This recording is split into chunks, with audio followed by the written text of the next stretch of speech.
dimy sy roa arivo fito ambin'ny folo sy roa arivo roa ambin'ny folo taona zao no nijoroan'ny EGN toeram-pampianarana mozika voalohany mamoaka diplôma eken'ny fanjakana ankehitriny mahery ny fitonjato ireo mpianatra miparitaka amin'ireo sampana manerana ny nosy maro ireo antony nanosika ny safidin'izy ireo iofanatao amin'ny EGN Herintaona zay ny anaran'ny zanakay tata dia afa-po tanteraka izay satria ny mpampianatra mahafa-po ny fampianarana mahafa-po ihany koa. Nanomboka tamin'ny janvier nianatra dia mbola tsy nahay mihitsy fa nampianarin'i Monsieur Tsir dia tsara be mianatra piano. Ato amin'ny EGM mahafinaritra be misy connexion internet wifi gratuite dia mahafinaritra be.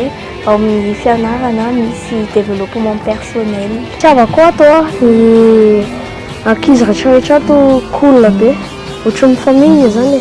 Ho ana manokana ray aman-dreny reny areny dia nanosika anay ampiditra anazy tato zany dia noho ny etaetany tany am-boalohany nisokatra le EGM zany soa ihany zany fa fantatra ilay izy hoe misy école misy conservatoire zany professionnel ohatran'ny EGM dia izay nanosika anay nandefa anazy taty. Ny souvenir atao amin'ny EGM zany dia le concert natao tao amin'ny dôme izay nahafinaritra be mihitsiny satria teo daholo ny EGM rehetrarehetra sy ny karazany zavatra rehetrarehetra maro momba mozika.